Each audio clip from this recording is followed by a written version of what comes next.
여러분, 혹시 이런 경험 있으신가요? 자식에게 전화를 걸었는데 목소리가 차갑게 느껴질 때, 좋은 말을 건네려 했는데 돌아오는 건 짜증 섞인 한마디뿐일 때, 내가 뭘 잘못했나 싶어서 밤새 뒤척이는데 자식은 그저 또 시작이네라는 표정으로 고개를 돌려버릴 때, 그럴 때마다 가슴 한구석이 무너지는 것 같지 않으신가요? 내가 이렇게 키웠는데, 내가 이렇게 사랑했는데, 왜 내 말은 듣지 않는 걸까? 많은 부모님들이 이 질문 앞에서 멈춰 섭니다. 그리고 혼자 묻습니다. 내가 뭘 잘못했을까? 어디서부터 틀어진 걸까? 이제 와서 고칠 수 있는 걸까? 오늘은 그 질문에 대해 2000년 전 로마의 철학자 세네카가 남긴 지혜를 빌려 이야기를 나눠보려 합니다. 세네카는 이렇게 말했습니다. 우리는 우리가 원하는 대로 타인을 바꿀 수 없다. 그러나 우리 자신이 어떻게 반응할지는 선택할 수 있다. 이 말이 처음엔 차갑게 느껴질 수도 있습니다. 마치 자식을 포기하라는 말처럼 들릴 수도 있죠. 하지만 천천히 깊이 들여다보면 이 말 속에는 관계를 회복할 수 있는 진짜 열쇠가 숨어 있습니다. 오늘 이 시간 여러분과 함께 그 열쇠를 찾아가 보겠습니다. 먼저 솔직하게 물어보겠습니다. 여러분은 자식에게 무엇을 바라십니까? 잘 살기를 바라시죠. 건강하기를 바라시죠. 행복하기를 바라시죠. 그리고 그 모든 것을 위해 내가 살아온 경험을 전해주고 싶으시죠. 내가 넘어졌던 곳에서 자식만큼은 넘어지지 않기를 바라시죠. 그런데 이상한 일입니다. 그 마음을 전하면 전할수록 자식은 멀어져 갑니다. 말을 하면 할수록 대화는 막혀갑니다. 사랑한다고 말하면 말할수록 자식은 짐처럼 느낍니다. 왜 그럴까요? 우리가 살아온 시대와 자식들이 살아가는 시대가 다르기 때문입니다. 우리 때는 말입니다. 부모님 말씀을 거역하는 건 상상도 할 수 없는 일이었습니다. 부모님이 정해주신 길을 따르는 게 당연했고 그게 효도였습니다. 배가 고파도 참았고 하고 싶은 게 있어도 묻어뒀습니다. 그게 우리가 배운 삶의 방식이었습니다. 그런데 지금 우리 자식들은 다릅니다. 그들은 자기 생각을 말하는 게 당연한 세대에서 자랐습니다. 자기 꿈을 찾는 게 중요하다고 배웠습니다. 부모의 뜻보다 자기 마음을 따르는 게 옳다고 들었습니다. 그러니 우리가 이렇게 해라라고 말하면 그들은 왜요? 라고 묻습니다. 우리가 내가 다 겪어봐서 아는데 라고 하면 그들은 그건 아빠 때 얘기잖아요 라고 답합니다. 그 순간 우리는 상처받습니다. 내 경험을 무시하는구나. 나를 무시하는구나. 하지만 자식의 입장에서 생각해보면 어떨까요? 자식들도 나름의 고민이 있습니다. 자식들도 자기 삶을 살아내느라 힘겹습니다. 그런데 부모는 자꾸만 내 방식대로 해라라고 말합니다. 자식이 힘들다고 하면 그까짓 게 뭐가 힘들어라고 합니다. 자식이 다른 길을 가고 싶다고 하면 그건 안 되라고 막아섭니다. 그러면 자식은 어떻게 느낄까요? 나를 이해하지 못하는구나. 내 말을 들으려 하지 않는구나. 결국 부모와 자식 둘 다 상처받습니다. 둘 다 외롭습니다. 둘 다 서로를 사랑하는데 그 사랑이 서로에게 짐이 됩니다. 이것이 바로 세네카가 말한 기대의 감옥입니다. 세네카는 이렇게 말했습니다. 기대는 우리를 불행하게 만든다. 우리가 원하는 대로 세상이 돌아가지 않을 때 우리는 괴로워한다. 부모는 자식이 내가 원하는 대로 살아주기를 기대합니다. 그런데 자식은 그렇게 살지 않습니다. 그러면 부모는 괴로워합니다. 화가 납니다. 서운합니다. 그리고 그 감정을 자식에게 쏟아냅니다. 너는 왜 내 말을 안 듣니? 너는 왜 이 모양이니? 내가 너 때문에 얼마나 속상한지 아니? 그러면 자식도 괴로워집니다. 자식도 화가 납니다. 자식도 서운합니다. 그리고 그 감정을 부모에게 쏟아냅니다. 왜 자꾸 간섭해요? 내 인생인데 왜 맘대로 하려고 해요? 제발 내버려 둬요. 이렇게 해서 대화는 전쟁이 됩니다. 사랑은 상처가 됩니다. 가족은 남이 됩니다. 그런데 세네카는 말합니다. 내가 통제할 수 없는 것에 집착하지 마라. 그것은 내 힘으로 바꿀 수 없는 것이다. 대신 내가 통제할 수 있는 것, 바로 너 자신의 반응에 집중하라. 자식의 선택, 자식의 삶, 자식의 생각. 이것들은 우리가 통제할 수 없습니다. 아무리 애를 써도, 아무리 말을 해도 결국 자식은 자식의 길을 갑니다. 그렇다면 우리가 할 수 있는 건 무엇일까요? 바로 우리 자신이 어떻게 반응할지를 선택하는 것입니다. 화를 낼지, 이해하려 할지, 상처를 줄지, 위로를 줄지, 멀어질지, 다가갈지. 그 선택은 오롯이 우리 몫입니다. 첫 번째 이야기 30년을 말로 싸운 어머니와 딸. 지금부터 들려드릴 이야기는 어느 어머니의 이야기입니다. 올해 68 되신 분입니다. 이 어머니에게는 딸이 하나 있습니다. 40이 넘은 딸입니다. 결혼도 했고 아이도 둘 낳았습니다. 그런데 이 어머니와 딸은 30년 넘게 제대로 된 대화를 나눈 적이 없습니다. 언제부터였을까요? 딸이 중학생 때부터였습니다. 딸은 그림을 좋아했습니다. 미술 선생님이 되고 싶다고 했습니다. 그런데 어머니는 반대했습니다. 그림 그려서 뭐 먹고 사니? 공부 열심히 해서 좋은 대학 가야지. 딸은 울면서 말했습니다. 엄마, 나는 그림 그릴 때가 제일 행복해. 그런데 어머니는 답했습니다. 행복은 나중에 찾아. 지금은 현실을 봐야지. 결국 딸은 어머니의 뜻대로 공부했습니다. 좋은 대학에 갔습니다. 취직도 했습니다. 그런데 딸의 눈빛은 점점 꺼져갔습니다. 20대 후반, 딸은 회사를 그만두고 싶다고 했습니다. 어머니는 화를 냈습니다. 미쳤니? 이렇게 좋은 직장을 왜 그만둬? 딸은 말했습니다. 엄마, 나 너무 힘들어. 나는 이 일이 안 맞아. 어머니는 답했습니다. 세상에 힘들지 않은 일이 어디 있니? 다들 참고 사는 거야. 딸은 그 말을 듣고 더 이상 아무 말도 하지 않았습니다. 그리고 결혼했습니다.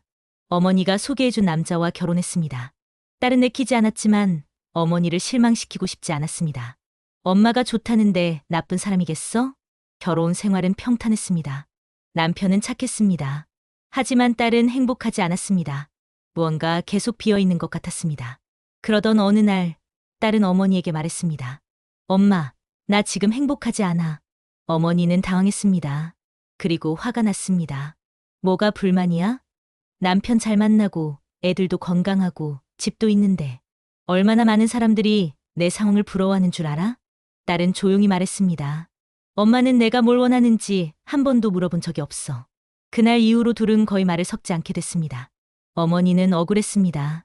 내가 다 너를 위해서 한 건데, 내가 고생해서 내가 편하게 살 수 있게 만든 건데, 왜 나를 원망하는 거야? 딸도 억울했습니다. 나는 그저 내 얘기를 들어주길 바랐을 뿐인데, 내가 힘들다는 걸 알아주길 바랐을 뿐인데, 왜 엄마는 내 마음을 모르는 걸까? 그렇게 10년이 흘렀습니다. 어느 날 어머니는 우연히 라디오에서 세네카의 말을 듣게 됩니다.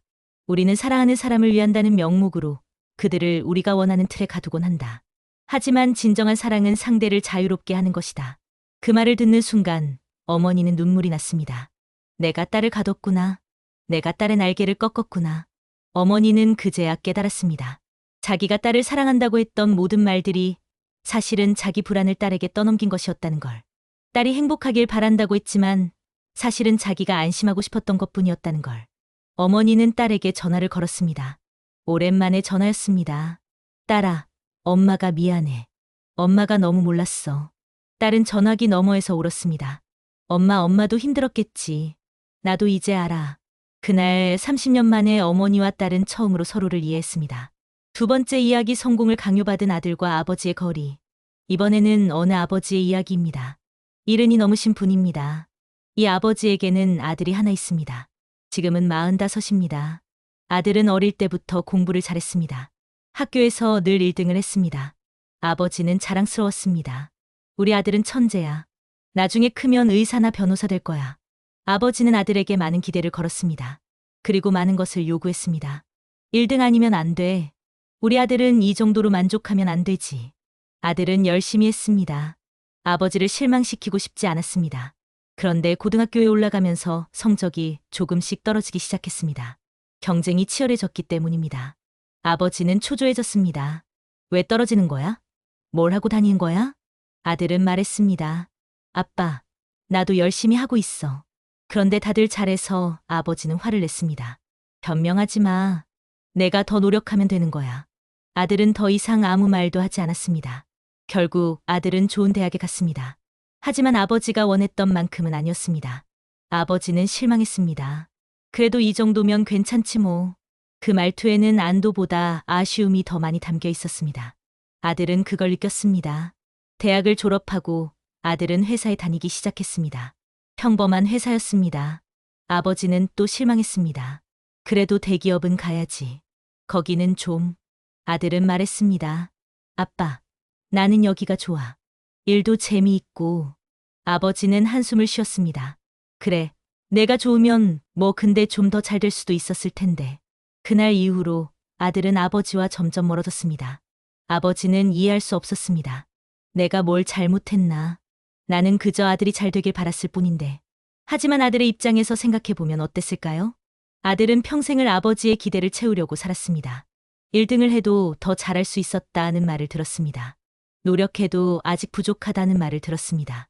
그러다 보니 아들은 생각하게 됐습니다. 나는 아버지에게 영원히 부족한 존재구나. 아버지는 나를 있는 그대로 사랑하지 않는구나. 그래서 아들은 도망쳤습니다. 아버지로부터 멀리 떨어지고 싶었습니다. 아버지의 기대로부터 자유로워지고 싶었습니다. 세월이 흘러 아버지는 나이가 들었습니다. 몸도 불편해졌습니다. 외로웠습니다. 아들에게 연락하고 싶었지만 아들은 바쁘다는 핑계로 잘 만나주지 않았습니다. 어느 날 아버지는 병원에 입원하게 됐습니다. 아들이 찾아왔습니다. 아버지는 반가웠습니다. 하지만 아들의 표정은 여전히 굳어 있었습니다. 병상에 누워서 아버지는 문득 깨달았습니다. 내가 아들에게 해준 게 뭐가 있나. 늘 부족하다고만 했지. 늘 더 잘하라고만 했지. 아들이 힘들어할 때 한 번이라도 안아준 적이 있었나. 아버지는 그날 밤 세네카의 글을 읽었습니다. 아들이 가져다 준 책이었습니다. 우리가 다른 사람에게 기대하는 것들은 대부분 우리 자신의 불안에서 비롯된다. 우리는 그들이 성공하길 바라는 것이 아니라 우리가 실패하지 않았다는 걸 증명하고 싶어 한다. 아버지는 그제야 알았습니다. 자기가 아들에게 성공을 강요한 건 아들을 위해서가 아니었습니다. 자기 자신이 초라하다고 느꼈기 때문이었습니다. 자기가 이루지 못한 꿈을 아들을 통해 이루고 싶었기 때문이었습니다. 아버지는 아들에게 말했습니다. 아들아, 미안하다. 아빠가 너무 몰랐어. 너는 그냥 내 모습 그대로도 충분히 훌륭한 사람이야. 아들은 처음으로 아버지 앞에서 울었습니다. 아빠, 나도 아빠를 이해 못했어. 아빠도 힘드셨을 거야. 그날 아버지와 아들은 40년 만에 처음으로 서로를 안아주었습니다. 세 번째 이야기, 사랑을 짐으로 느낀 자식. 마지막 이야기는 어느 어머니와 아들의 이야기입니다. 이 어머니는 평생을 자식을 위해 살았습니다. 남편은 일찍 세상을 떠났고 어머니는 혼자 아들을 키웠습니다. 아르바이트를 3개씩 했습니다. 밤낮 없이 일했습니다. 자기는 밥을 거르면서도 아들에게는 좋은 걸 먹이려 했었습니다. 아들도 그걸 알았습니다. 엄마가 얼마나 고생하는지 알았습니다. 그래서 아들은 열심히 공부했습니다. 장학금을 받았습니다. 대학도 갔습니다. 좋은 회사에 취직했습니다. 어머니는 행복했습니다. 내가 고생한 보람이 있네. 우리 아들 잘 됐어. 그런데 이상한 일이 벌어졌습니다. 아들이 점점 집에 오지 않게 된 것입니다. 명절에도 핑계를 대고 오지 않았습니다. 전화도 잘 받지 않았습니다. 어머니는 서운했습니다. 내가 이렇게 키웠는데 이제 와서 나를 버리는 거야? 어머니는 친구들에게 말했습니다. 요즘 애들은 다 그래. 부모 고생은 생각도 안 하고 자기 잘났다고 생각하지. 친구들도 맞장구 쳤습니다. 그러게 말이야. 배은망덕한 거야. 하지만 아들의 입장은 달랐습니다. 아들은 평생을 죄책감 속에서 살았습니다. 엄마가 고생하는 걸 보면서 자랐습니다. 그래서 아들은 생각했습니다. 나는 엄마를 행복하게 해드려야 해. 그게 내 의무야. 아들은 자기가 하고 싶은 걸 포기했습니다. 엄마가 걱정할까봐, 엄마가 실망할까봐. 아들은 자기 감정을 억눌렀습니다. 엄마 앞에서는 늘 밝게 웃어야 한다고 생각했습니다. 그러다 보니 아들은 점점 지쳐갔습니다. 그리고 어느 순간 깨달았습니다.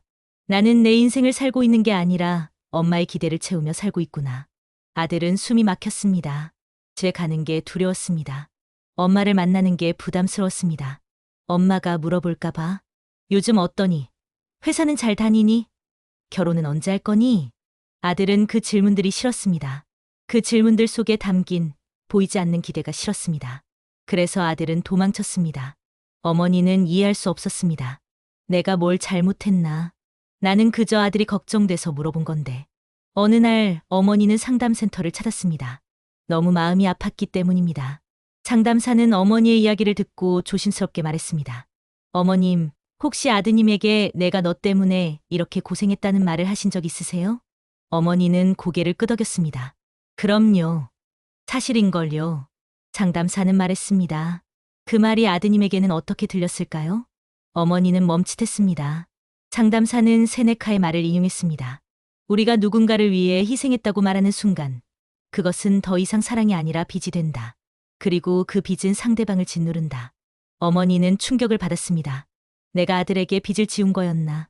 내가 아들을 사랑한 게 아니라 아들에게 짐을 떠넘긴 거였나? 어머니는 그날 밤 아들에게 편지를 썼습니다. 아들아, 엄마가 미안해. 엄마가 너를 사랑한다고 했지만 그게 너한테는 무거웠을 거야. 이제 엄마는 너에게 아무것도 바라지 않을게. 너는 그냥 내가 행복한 삶을 살면 돼. 그게 엄마가 진짜 바라는 거야. 아들은 그 편지를 받고 펑펑 울었습니다. 그리고 오랜만에 집에 찾아갔습니다. 어머니와 아들은 그날 처음으로 서로에게 진짜 자유를 선물했습니다. 이 세 가지 이야기에서 공통점을 발견하셨나요? 모두 사랑했습니다. 모두 최선을 다했습니다. 하지만 그 사랑이 상대에게는 짐이 됐습니다. 그 최선이 상대에게는 상처가 됐습니다. 왜 그랬을까요? 세네카는 이렇게 말했습니다. 우리는 감정의 노예가 되어서는 안 된다. 감정은 우리를 지배하는 것이 아니라 우리가 다스려야 하는 것이다. 부모와 자식 사이에서 가장 큰 문제는 무엇일까요? 바로 감정입니다. 우리는 자식을 사랑합니다. 그런데 그 사랑이 때로는 집착이 됩니다. 걱정이 됩니다. 불안이 됩니다. 그리고 그 감정들이 우리를 조종합니다. 자식이 내 말을 안 들으면 화가 납니다. 자식이 내가 원하는 대로 살지 않으면 서운합니다. 자식이 나를 찾지 않으면 외롭습니다. 그 감정들은 당연한 것입니다. 인간이니까요. 부모니까요. 하지만 문제는 우리가 그 감정에 휘둘릴 때입니다. 화가 나면 소리를 지릅니다. 서운하면 뾰족한 말을 던집니다. 외로우면 죄책감을 줍니다. 너는 왜 이 모양이니? 내가 너 때문에 얼마나 속상한지 알아? 너는 나한테 효도할 생각이 없구나. 그 말들은 자식을 바꾸지 못합니다. 오히려 자식을 더 멀어지게 만들 뿐입니다.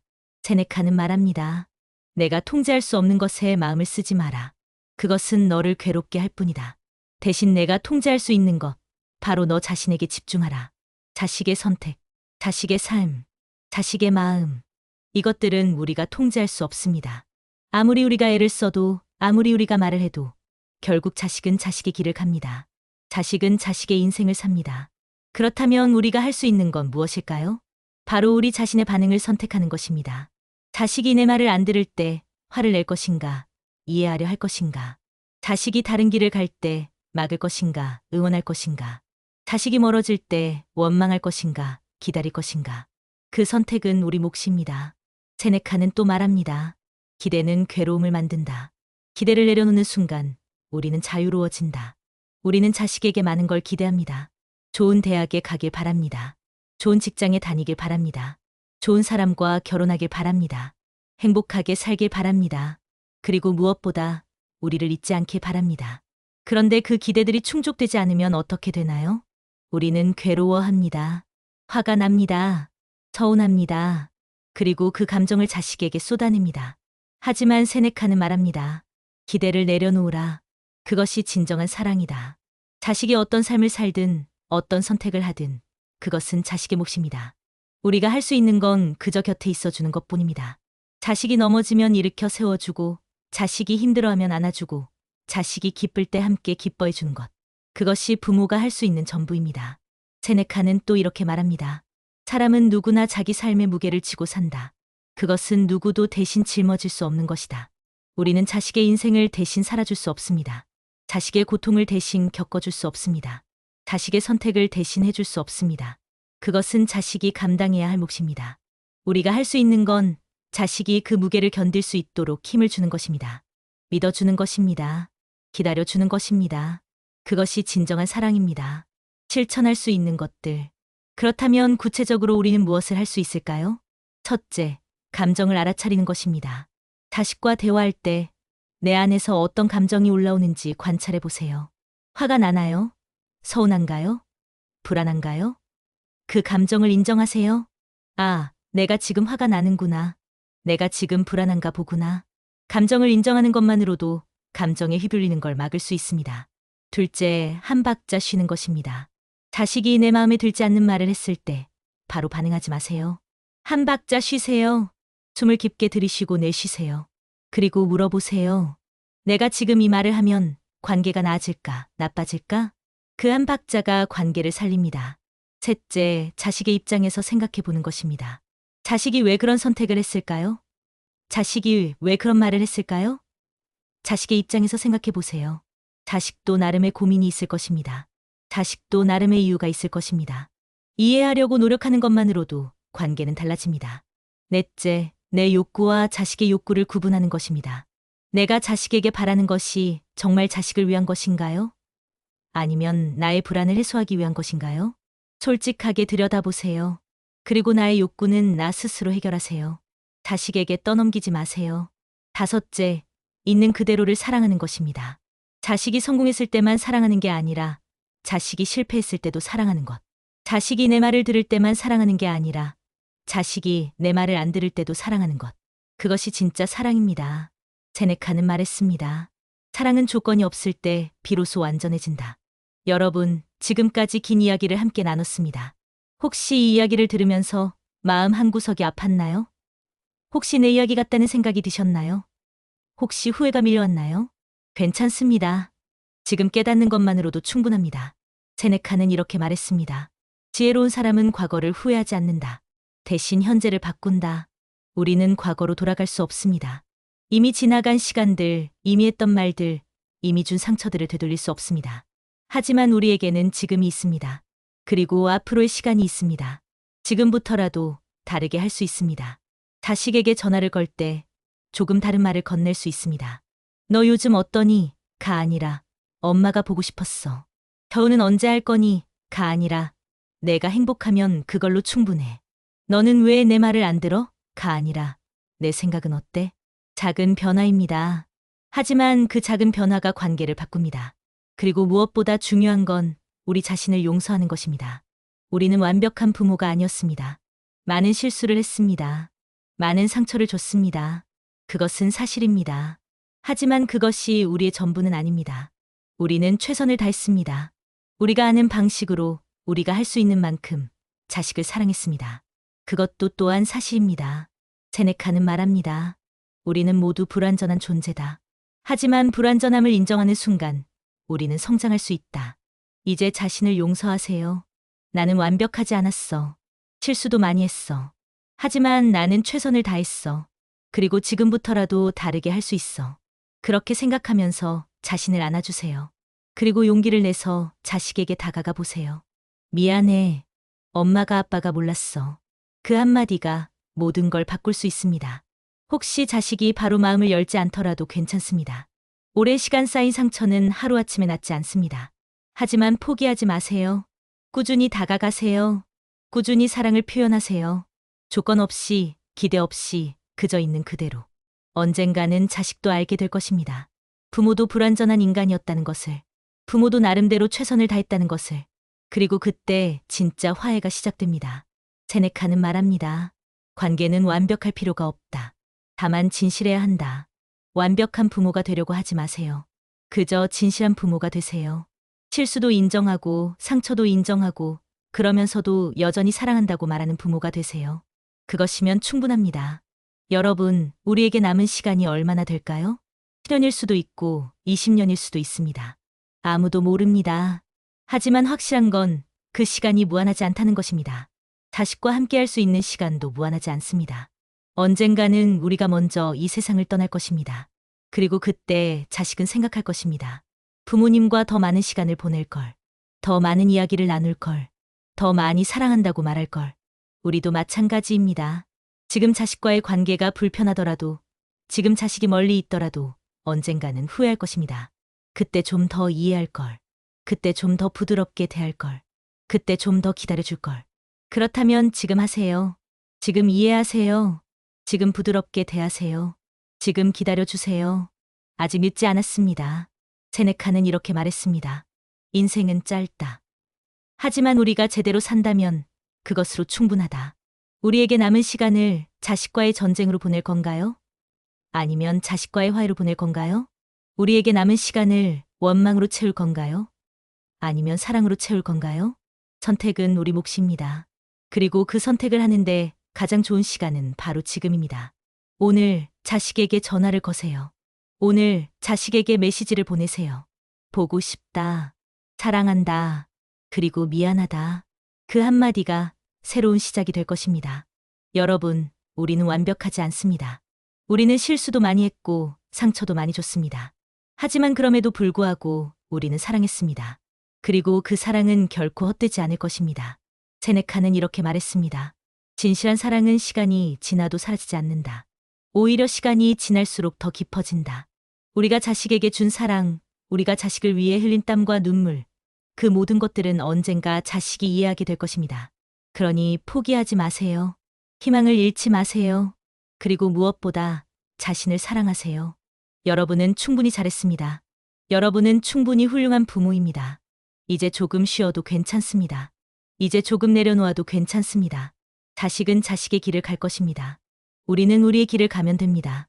그리고 그 길이 어디선가 다시 만나게 될 것입니다. 따뜻한 마음으로, 열린 마음으로 서로를 안아줄 수 있는 그날까지.